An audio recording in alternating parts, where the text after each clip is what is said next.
91 ഒരുപാട് സിനിമകൾ മുകേഷ് ചെയ്തിട്ടുണ്ട്. സോളോ ഹീറോ ആയിട്ടും കൂട്ടക്കിളിയൊക്കെ ഒരുപാട് സിനിമകൾ ചെയ്തിട്ടുണ്ട്. അപ്പൊ നമുക്ക് ആദ്യം ഗോഡ് ഫാദർ എന്ന സിനിമയെ കുറിച്ച് തന്നെ പറഞ്ഞു തുടങ്ങാം.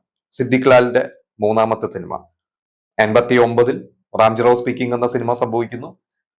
മുകേഷ് തന്നെ പണ്ടൊരിക്കൽ പറഞ്ഞിട്ടുണ്ട്, എനിക്ക് ഒരു മോഹൻലാലിന്റെയോ മമ്മൂട്ടിയുടെയൊക്കെ അനിയനായിട്ടോ സഹോദരൻ സുഹൃത്തായിട്ടോ ഒക്കെ ഒതുങ്ങി നിൽക്കേണ്ടിരുന്ന എന്നെയൊക്കെ ഒരു നായക ഒരു ലെവലിലോട്ട് വളർത്തിയ ഒരു സിനിമയാണ് Ramji Rao speaking.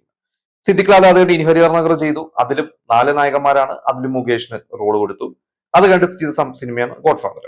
God father സിനിമയെ കുറിച്ചോ അതിന്റെ മറ്റു കഥകളോ ഒന്നും നമ്മൾ പറയേണ്ട കാര്യമില്ല. പക്ഷെ ആ സിനിമ ഏറ്റവും കൂടുതൽ റെക്കോർഡ് എന്ന് പറഞ്ഞാൽ 405 ദിവസം ഓടിയ സിനിമയാണ്. അപ്പൊ അതിനെ കുറിച്ച് പല ചർച്ചകൾ ഞാൻ കേട്ടിട്ടും വായിച്ചിട്ടൊക്കെ ഉണ്ട്. അതായത് ഈ സിനിമ 150 160 ദിവസം തോണം റെഗുലർ ഷോ ഓടിയത്. അത് കഴിഞ്ഞിട്ട് പിന്നീട് ഒന്ന് ന്യൂൺ ഷോ ആണ്. പക്ഷെ ചിത്രം സിനിമ 360 ദിവസം 365 ദിവസമാണ് ഓടിയത്. അതിൽ പക്ഷെ 200ഓളം ദിവസം റെഗുലർ ഷോ ഓടിയിട്ടുണ്ട്. അപ്പോൾ ചില മോഹൻലാൽ ഫാൻസ് പറയുന്നത് ഞാൻ കേട്ടിട്ടുണ്ട്, ചിത്രമാണ് ആ റെക്കോർഡ്, കാരണം റെഗുലർ ഷോ ഓടി. ഗോഡ് ഫാദറിന്റെ ഇപ്പുറത്തെ സൈഡ് പറയുന്നത് കേട്ടിട്ടുണ്ട്, പക്ഷെ അതല്ല ഗോഡ് ഫാദർ ആണ്. എങ്കിൽ പോലും 405 ദിവസം ഓടിയത് ഗോഡ് ഫാദർ ആണ്.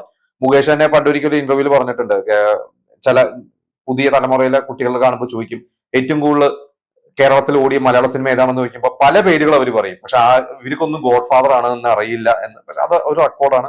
ശരിക്കും പറഞ്ഞാൽ ആ റെക്കോർഡൊക്കെ വെച്ചിട്ട് മുകേഷ് ഒരു സൂപ്പർ സ്റ്റാർ ആവേണ്ട ഒരാൾ തന്നെയായിരുന്നു. മുകേഷ് ഒരിക്കലും മോശമെന്നല്ല ഞാൻ പറയുന്നത്. പക്ഷെ ഒരു നായകൻ എന്ന രീതിയിൽ ഒരു സൂപ്പർ സ്റ്റാർ ആവേണ്ട ഒരാളായിരുന്നു. ഇന്നാണെങ്കിൽ അങ്ങനെ ഒരു റെക്കോർഡ് കിട്ടിയാൽ ആ നായകൻ പിന്നീട് അതുപോലത്തെ ബ്രഹ്മാണ്ഡ സിനിമകളൊക്കെ ചെയ്ത് വളരുന്നതാണ് നമ്മൾ കണ്ടിട്ടുള്ളത്. പക്ഷെ മുകേഷ് ഒന്നും അങ്ങനെയല്ല അന്ന് ചെയ്തിട്ടുള്ളത്. അപ്പൊ എന്തായാലും 91 എന്ന് പറഞ്ഞ വർഷം മുകേഷിന് വളരെ ഗുണം ചെയ്ത ഒരു വർഷം. അതിൽ ഏറ്റവും പ്രധാനപ്പെട്ട സിനിമ ഗോഡ് ഫാദർ. പിന്നെ മറ്റൊരു പ്രധാന സിനിമ ചെപ്പ് കിലിങ്ങണ ചെങ്ങാതി. ആ സിനിമയിൽ മുകേഷും ജഗദീഷും രണ്ടുപേരും തുല്യ നായകന്മാരെന്ന് എന്ന് പറയാം. മുകേഷ് ആണ് നായകൻ എങ്കിൽ പോലും ഞാൻ പറയാം ഒരു രണ്ടുപേരുമാണ്. കാരണം ജഗദീഷ് ഇല്ലെങ്കിൽ ആ ഒരു സിനിമയില്ല. കലാധരനാണ് ഡയറക്ട് ചെയ്തിരിക്കുന്നത്. രാജൻ ഗിരിയത്ത്, വിനു ഗിരിയത്ത് അവരാണ് എഴുതിയിരിക്കുന്നത്. ആ സിനിമ ഒരു ഹിറ്റ് സിനിമ തന്നെയായിരുന്നു. അന്നതൊരു പുതുമയായിരുന്നു. കാരണം ഒരു ഇസ്തിരി തേപ്പുകാരനായിട്ടുള്ള ഒരു കഥാപാത്രമാണ്. അത് ശരിക്കും ഇവരുടെയൊക്കെ ഈ രാജൻ ഗിരിയത്ത്, വിനു ഗിരിയത്ത് അവർക്ക് അവരുടെ വീട്ടിൽ ഇതുപോലെ തന്നെ തേക്കാൻ വരുന്ന ഒരു ചെറുപ്പക്കാരൻ, അവിടെയുള്ള പെൺകുട്ടികൾക്കൊക്കെ ഭയങ്കര ഇഷ്ടമാണ്, ഇയാളായിട്ട് ഭയങ്കര അടുപ്പമാണ്, അയാൾ ടിപ് ടോപ്പ് ആയിട്ട് നടക്കുന്നു. അപ്പൊ ഇതിന്ന് ഇൻസ്പയർ ചെയ്തിട്ട് അവരൊരു കഥ ഉണ്ടാക്കിയതാണെന്നൊക്കെ അവർ പറഞ്ഞിട്ടുണ്ട്. എങ്കിൽ ആ സിനിമ എന്തായാലും ഭയങ്കര ഹിറ്റായിട്ടുള്ള സിനിമയായിരുന്നു. ചെപ്പ് കിലിങ്ങണ ചങ്ങാതിയൊക്കെ ഞാൻ ടിവിയിൽ വന്നിട്ടാണ് കണ്ടിരിക്കുന്നത്. എനിക്കൊന്ന് അന്ന് കാസറ്റ് എടുത്തിട്ടാണ് കണ്ടിട്ടുള്ളത്. ഗോഡ് ഫാദർ തിയേറ്ററിൽ തന്നെയാണ് കണ്ടിട്ടുള്ളത്. എനിക്ക് നല്ല ഓർമ്മയുണ്ട്. ചെപ്പ് കിലിങ്ങണ ചങ്ങാതി പക്ഷെ എനിക്ക് ഭയങ്കര അതേപോലെ തന്നെ ഭയങ്കര ഇഷ്ടപ്പെട്ട ഒരു സിനിമയും കൂടിയാണ്. അടുത്ത സിനിമ ഇതുപോലെ തന്നെ എന്റെ ഫേവറേറ്റ് സിനിമയാണ് ഇന്നത്തെ പ്രോഗ്രാം. PJ വിശ്വംഭരൻ ഡയറക്ട് ചെയ്ത സിനിമ. മുകേഷ്, സിദ്ദിഖ്, സൈനുദ്ദീൻ. നല്ല രസമുള്ള സിനിമയാണ്. രാധയുടെ അവസാനത്തെ മലയാള സിനിമയാണ്. അതിനുശേഷം അവര് മലയാളത്തിൽ സിനിമകളൊന്നും ചെയ്തിട്ടില്ല. നല്ല രസമുള്ള ഒരു ഹ്യൂമർ സിനിമ തന്നെയായിരുന്നു. അതും അത്യാവശ്യം ഓടിയ ഒരു സിനിമ തന്നെയാണ്. അത് മുകേഷാണ് നായകൻ. പിന്നെ അന്നത്തെ ആ ഒരു ട്രെൻഡ് തുടങ്ങി. മുകേഷ്, സിദ്ദിഖ്, ജഗദീഷ്, സൈനുദ്ദീൻ, ബൈജു ഇങ്ങനെ ആ ഒരു കോംബോയിൽ വന്ന ഒരു സിനിമയായിരുന്നു. നല്ല രസമുള്ള ഒരു സിനിമ തന്നെയാണ്. പിന്നെ എഴുന്നള്ളത്ത് എന്നൊരു സിനിമ. അതില് ജയറാമാണ് ശരിക്കും നായകൻ. അത് ജയറാമിന്റെ ക്യാരക്ടറിനെ ബേസ് ചെയ്തിട്ടുള്ളതാണ്. ജയറാമിന്റെ സുഹൃത്തായിട്ട് മുകേഷ്, സിദ്ദിഖ്. ഒരു സീരിയസ് സിനിമ. ഹരികുമാർ എന്ന ഡയറക്ടർ. ഹരികുമാറിന്റെ സിനിമകളൊക്കെ നമുക്കറിയാം. സുഹൃതവും ഒക്കെ പോലത്തെ, അല്ലെങ്കിൽ ഉദ്യാന ബാലകൻ. അദ്ദേഹത്തിന്റെ സിനിമകൾ ഒരു സീരിയസ് മൂഡ്, ഒരു ഫൺ അല്ല. ഇതിലും അതുപോലെ തന്നെ ഞാൻ സിനിമ നിങ്ങൾ പലരും കണ്ടിട്ടുണ്ടാവും. ചെറിയൊരു ത്രെഡിനെ ബേസ് ചെയ്തിട്ടുള്ളതാണ്. എനിക്ക് എന്റെ ബോക്സ് ഓഫ് സ്റ്റാറ്റസ് കറക്റ്റ് ആയിട്ട് അറിയില്ല. പക്ഷെ എനിക്ക് തോന്നുന്നത് അത് അങ്ങനെ ഒരു ഫ്ലോപ്പ് ഒന്നല്ല, ഒരു ആവറേജ് പോയ ഒരു സിനിമ, നഷ്ടം വരാതെ പോയ ചെറിയ ബഡ്ജറ്റിലെ സിനിമ. പക്ഷെ വലിയ ഹിറ്റ് ഒന്നുമല്ല. കാരണം ആ ഒരു സിനിമ കൊണ്ട് ജയറാമിന് വലിയ ഗുണമൊന്നും കിട്ടിയിട്ടില്ല. പിന്നെ മുകേഷിന് ഒരു നായകൻ എന്ന രീതിയിലല്ല, സപ്പോർട്ടിങ് എന്ന രീതിയിൽ മുകേഷ് കുറച്ച് നല്ല രസങ്ങളായിട്ട് കുറച്ച് ഹ്യൂമർ സീൻസ് ഒക്കെ ആ സിനിമയിലുണ്ട്. എനിക്ക് തോന്നുന്നു അതില് സിദ്ദിഖും മുകേഷും അവര് ഇങ്ങനെ കുറച്ച് ബുദ്ധിമുട്ടൊക്കെ ആയിട്ട് നടക്കുന്ന കുറച്ച് ചെറുപ്പക്കാര്. അതിൽ ആദ്യം സിദ്ദിഖിന്റെ ഒരു സുഹൃത്ത് ഋസബാവയുടെ ഒരു കഥാപാത്രനെ കണ്ടുമുട്ടുന്നു. എന്നിട്ട് ഇവരൊരു കുഴപ്പത്തിൽ പെടുന്നു. അതൊന്ന് ഊരി നിൽക്കുന്ന സമയത്താണ് മുകേഷിന്റെ പഴയ സുഹൃത്ത് ജയറാമിനെ കണ്ടു. ജയറാം വലിയൊരു കോടീശ്വരനാണ്. ജയറാമിന്റെ അച്ഛന്റെ മറ്റൊരു ബന്ധത്തിലുള്ള ഒരു മകൻ, ആ ഒരു മകനെ തേടിയുള്ള ഒരു യാത്ര. അങ്ങനെ ഇവര് കൂടെ കൂടുന്നതും അങ്ങനെ ഞാൻ കുറെ മുമ്പ് കണ്ടിട്ടുള്ളതാണ്. അതിന്റെ ഒരു ക്ലൈമാക്സ് ഒക്കെ ചെറിയൊരു സസ്പെൻസ് ഒക്കെ ഉള്ള ഒരു സീരിയസ് ആയിട്ടുള്ള ഒരു സിനിമ. നല്ലൊരു സിനിമ, ഒരു മോശം പറയാൻ പറ്റാത്ത ഒരു സിനിമ. അടുത്ത സിനിമ ഗാനമേള. അമ്പിളി എന്ന ഡയറക്ടർ, വളരെ സീനിയർ ഡയറക്ടറാണ് അദ്ദേഹം. വളരെ കുറച്ച് സിനിമകളെ ചെയ്തിട്ടുള്ളൂ. 80s മുതലേ ഉണ്ട് സിനിമയിലൊക്കെ. ഇപ്പോഴും അദ്ദേഹം എന്തൊക്കെ സിനിമകളൊക്കെ അദ്ദേഹം നല്ലൊരു ആർട്ടിസ്റ്റ് ഒക്കെ വരയ്ക്കും. എനിക്ക് തോന്നുന്നു അദ്ദേഹം കുറെ എക്സിബിഷനൊക്കെ കണ്ടക്ട് ചെയ്യുന്നൊക്കെ കണ്ടിട്ടുണ്ട്. ജഗദീഷാണ് ഈ സിനിമയുടെ കഥ എഴുതിയിരിക്കുന്നത്. ഇത് അന്ന് അതും വലിയൊരു ബോക്സ് ഓഫീസ് വിജയമൊന്നും അല്ല ആ ഒരു സിനിമ. പക്ഷെ നല്ല രസമുള്ള സിനിമയാണ്. കാരണം അതില് ഇവരെല്ലാവരും ഉണ്ട്. മുകേഷിന്റെ കൂടെ മുകേഷ് സ്ഥിരം ഗാങ്, പിന്നെ ജഗതിയും ഇന്നസെന്റും. നല്ല രസമായിട്ടുള്ള പെർഫോമൻസ് ആണ് അവരുടെ. മീന പഴയ നടി നമ്മുടെ ജയറാമിന്റെ അമ്മയുടെ മേലെ പറമ്പിലൊക്കെ വന്ന അവര് മീന്.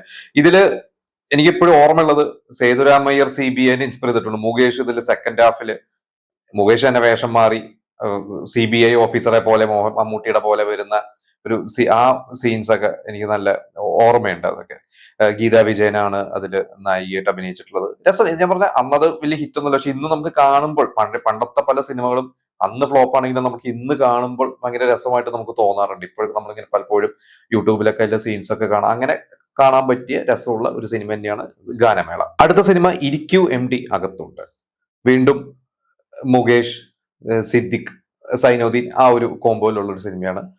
അത് കുറച്ച് അന്നത്തെ തൊഴിലില്ലായ്മ, കുറച്ച് തൊഴിലില്ലാത്ത ചെറുപ്പക്കാരെല്ലാവരും കൂടി അവരൊരു കൺസൾട്ടൻസി തുടങ്ങുന്നതും എല്ലാവർക്കും ജോലി അങ്ങനെ കമ്മീഷൻ മേടിച്ചിട്ട് രജിസ്ട്രേഷൻ ഫീസ് മേടിച്ചിട്ട് എനിക്ക് ആ കഥ ചെറുതായിട്ടൊക്കെ ഒരു ഓർമ്മയുണ്ട്. പക്ഷെ കുറച്ച് കഴിയുമ്പോൾ അതൊരു ത്രില്ലർ മൂഡിലേക്കൊക്കെ പോകുന്ന ഒരു സിനിമയാണത്.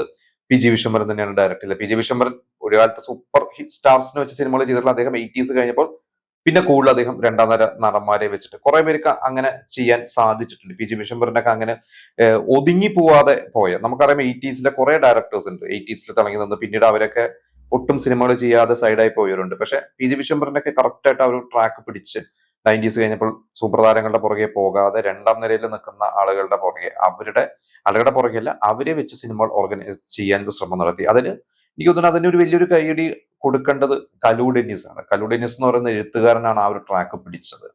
സിദ്ദിഖ് ലാൽ തുടങ്ങി വെച്ചു, അതിനിപ്പോ കലു ഡെന്നിസ് ഒക്കെ മിമിക്സ് പരേഡിൽ തുടങ്ങി, അങ്ങനെ തുടങ്ങാൻ പിന്നീട് കലു ഡെന്നിസിന്റെ സ്ക്രിപ്റ്റ് ഡയറക്ടേഴ്സ് മാറി വരും. തുളസിദാസ്, PG വിശ്വംഭരൻ പലരും കലു ഡെന്നിസിന്റെ സ്ക്രിപ്റ്റുകൾ ഡയറക്ട് ചെയ്തിട്ടുണ്ട്. അതിൽ ഒരു പ്രധാനപ്പെട്ട ഒരാളെന്ന് PG വിശ്വംഭരൻ.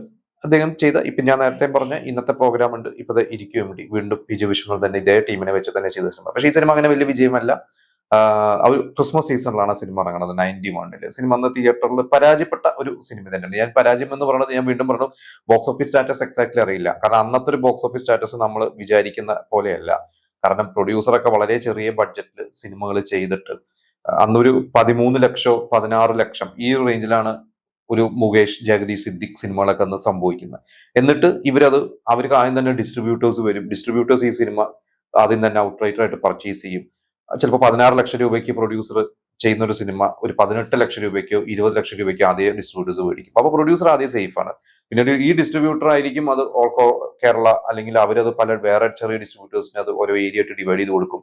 ചില ഏരിയ ലാഭവും ചില ഏരിയ നഷ്ടം വരും. ചിലവർ ഡിസ്ട്രിബ്യൂട്ടേഴ്സിന് വൻ ലാഭം കിട്ടും, ചിലപ്പോൾ തട്ടുകേടില്ലാതെ പോകും, ചിലവർക്ക് നഷ്ടം വരും. പക്ഷെ അപ്പോഴും പ്രൊഡ്യൂസേഴ്സ് സേഫ് ആയിരിക്കും. അപ്പൊ അന്ന് ഒരുവിധം എല്ലാ സിനിമകളും പ്രൊഡ്യൂസേഴ്സ് സേഫ് ആയിരുന്നു. കാരണം ആദ്യം തന്നെ ഔട്ട്റൈറ്റർ ആയിട്ടും ഡിസ്ട്രിബ്യൂട്ടേഴ്സ് വാങ്ങുന്നത് കൊണ്ട്. അങ്ങനെയൊക്കെ സേഫായ ഒരു ചെറുകിട പടങ്ങളിൽ ഒരു പടം തന്നെയാണെന്ന് ഞാൻ വിശ്വസിക്കുന്നു ഇരിക്കു വേണ്ടി അകത്തുണ്ട്. അടുത്തൊരു സിനിമ കാക്കത്തൊള്ളായിരം. VR ഗോപാലകൃഷ്ണൻ എന്ന ഡയറക്ടർ. അദ്ദേഹം പ്രിയദർശന്റെ വളരെ സ്വന്തം ആളായിരുന്നു. പ്രിയദർശന്റെ അസോസിയേറ്റ് ആയിരുന്നു. പ്രിയദർശന്റെ പല സിനിമകളുടെയും റൈറ്റർ ആയിരുന്നു. അദ്ദേഹം കുറെ സിനിമകൾ ഡയറക്റ്റും ചെയ്തിട്ടുണ്ട്. VR ഗോപാലകൃഷ്ണൻ ഡയറക്ട് ചെയ്ത സിനിമ വളരെ സീരിയസ് ആയിട്ടുള്ള ഒരു സിനിമയാണ്. ശരി, പക്ഷെ നല്ല ഹ്യൂമർ ഉണ്ട്. സീരിയസ് കഥയാണ് പറയുന്നതെങ്കിൽ അതിന്റെ ക്ലൈമാക്സ് ഒരു ട്രാജഡി ആണെങ്കിൽ കൂടിയും അതിൽ കുറെ നല്ല രസമായിട്ട് എനിക്കുള്ള ജഗദീഷിന്റെ ക്യാരക്ടർ, പിന്നെ മാമുക്കോയുടെ ക്യാരക്ടർ, കുറെ ക്യാരക്ടേഴ്സ് അല്ലെ. മാമുക്കോയ എപ്പോഴും ഷീട്ട് കളിക്കുന്ന ഒരാൾ ഗേറ്റിന്റെ പുറത്ത് നിന്നിട്ട് ആര് വഴിയിൽ പോയി കഴിഞ്ഞാലും ഷീട്ട് കളിക്കാൻ വിളിക്കും, അങ്ങനത്തെ ഒരു കഥാപാത്രമാണ്. മുകേഷ് ഇതിൽ വളരെ സീരിയസ് ആയിട്ടില്ല. എനിക്ക് തോന്നുന്നു മുകേഷ് ഇതിൽ ഹ്യൂമർ ഒന്നും ചെയ്യുന്നില്ല. ഞാൻ ഇപ്പൊ കണ്ടിട്ട് കുറച്ചായി സിനിമ, കുറച്ച് മാസങ്ങൾക്ക് മുമ്പ് കണ്ടതാണ്. അതിൽ സായി കുമാർ ഉണ്ട്. നല്ല രസമുള്ള ഒരു സിനിമ തന്നെയാണ്. ഉർവശിക്ക് ആ ഒരു സിനിമയ്ക്കാണ് സ്റ്റേറ്റ് അവാർഡ്. ആ ഒരു സിനിമയ്ക്ക് മാത്രമല്ല, മുഖചിത്രം, കാക്കത്തൊള്ളായിരം, ഇങ്ങനെ 2-3 സിനിമകൾക്ക് ചേർത്തിട്ടാണ് ആ വർഷത്തെ സ്റ്റേറ്റ് അവാർഡ് കിട്ടിയിരിക്കുന്നത്. പക്ഷെ സിനിമ അന്ന് തിയേറ്ററിൽ ഫ്ലോപ്പ് ആയിരുന്നു. ഞാൻ കാസറ്റാണ് ആ ഒരു സിനിമ കണ്ടിട്ടുള്ളത് പിന്നീട്. പക്ഷെ അന്നും ഈ പറഞ്ഞ പോലെ വളരെ അഭിപ്രായം മിക്സഡ് ആയിരുന്നു. പടം ക്ലൈമാക്സ് സങ്കടമാണ്, അതങ്ങനെയാണല്ലോ. ക്ലൈമാക്സ് ട്രാജഡി ആണെങ്കിൽ കാണില്ല, അല്ലെങ്കിൽ പൊട്ടും, ഇങ്ങനെയൊക്കെയായിരുന്നു പൊതുവെയുള്ള ഒരു ടോക്ക്. അങ്ങനെ മുങ്ങിപ്പോയ ഒരു സിനിമ തന്നെയാണ് കാക്കത്തൊള്ളായിരം. അടുത്ത സിനിമ നമ്മൾ ഒരുപാട് തവണ കണ്ടിട്ടുള്ള സിനിമയാണ് മൂക്കില്ല രാജ്യത്ത്. ഇതിൽ നമുക്ക് മുകേഷ നായകൻ എന്ന് പറയാൻ പറ്റില്ല. മുകേഷും ജഗതിയും സിദ്ദിഖും തിലകനൊക്കെ പൂണ്ട് വിളയാടിയ അശോകൻ താഹ ഡയറക്ട് ചെയ്തത്. അവർ രണ്ടുപേരും ഒരുമിച്ചാണ് അന്നൊക്കെ സിനിമ ഡയറക്ട് ചെയ്തത്. പിന്നെ താഹ ഇൻഡിപെൻഡന്റ് ആയതൊക്കെ. മൂക്കില രാജ്യത്തും അന്നൊരു അത്യാവശ്യം ഹിറ്റായിട്ടുള്ള ഒരു സിനിമ തന്നെയായിരുന്നു. എനിക്ക് തോന്നുന്നത് തിയേറ്ററിലല്ല, ഈ പിന്നീട് ടിവിയിലാണ് അത് ഏറ്റവും കൂടുതൽ ഹിറ്റ് ആയിരിക്കുന്നത്. എത്ര തവണ ടിവിയിൽ വന്നാലും അല്ലെങ്കിൽ യൂട്യൂബിലും DVD ഒക്കെ നമ്മൾ ഒരുപാട് തവണ കണ്ടിട്ടുള്ള ഒരു സിനിമ തന്നെയാണ് മൂക്കില്ല രാജ്യത്ത്. പിന്നെ നാട്ടുവിശേഷം എന്നൊരു സിനിമ ഉണ്ട്. ഈ സിനിമ ഞാൻ പണ്ട് കാസറ്റ് കണ്ടിട്ടുണ്ട്. അതായത് ഒരു കാട്ടില് വന്നിട്ട് ഇവര് താമസിക്കുന്നത്, സിദ്ദിഖും മുകേഷും കൂടി വന്ന് താമസിക്കുന്നൊക്കെയാണ്. ഇവിടെ ഒരു ആദിവാസികള് എനിക്ക് കറക്റ്റായിട്ട് കഥ ഓർമ്മയില്ല, കുറേ മുമ്പാണ്. ഒന്നും തിയേറ്ററിലൊന്നും ഓടി സിനിമയല്ല, പക്ഷെ കാസറ്റ് കണ്ടിട്ടുണ്ട്. അതിലെ ഒരു സീനാണ് ഇപ്പൊ പലപ്പോഴും ട്രോളായിട്ടൊക്കെ, അതായത് മുകേഷ് ബട്ട് വൈ എന്ന് പറഞ്ഞ് ഇംഗ്ലീഷ് സംസാരിക്കുന്ന അത് ആ സിനിമയിലാണെന്നാണ് എന്റെ ഒരു അറിവ്. എനിക്ക് കൃത്യമായിട്ട് ഓർമ്മയില്ല സിനിമയുടെ മറ്റു കഥയോ കാര്യങ്ങളോ. ആ മുകേഷ് അന്ന് അവിടെ വന്ന് താമസിക്കുന്നതും അവിടെയുള്ള ഒരു പെൺകുട്ടിയായിട്ട് പ്രണയമാവുന്നതും അങ്ങനെ പോകുന്ന ഒരു കഥയാണെന്നാണ് എന്റെ ഒരു ഓർമ്മ. പിന്നെ പാരൽ കോളേജ് എന്നൊരു സിനിമ തുളസിദാസ് ഡയറക്ട് ചെയ്താണ്. അതിൽ സുരേഷ് ഗോപിയും ഗീതയുമാണ് പ്രധാന വേഷം. മുകേഷ് ഒരു ഫ്ലാഷ് ബാക്ക് സീക്വൻസിൽ വരുന്നതാണ്, ഗീതയുടെ ഭർത്താവായിട്ട് വരുന്നതാണ്, പിന്നീട് മരിക്കുന്നതൊക്കെ. എനിക്ക് തോന്നുന്നു അതിന്ന് ഈ പറയുന്ന കല്യാണം കഴിഞ്ഞിട്ട് ഇവരുടെ ആദ്യ രാത്രിയുടെ അന്ന് കുറച്ച് ഗുണ്ടകൾ ശത്രുക്കൾ വന്നിട്ട് മുകേഷിനെ കൊല്ലുന്ന ഒരു സീനൊക്കെ ഉണ്ട്, എനിക്ക് അതിൽ ഓർമ്മയുണ്ട്.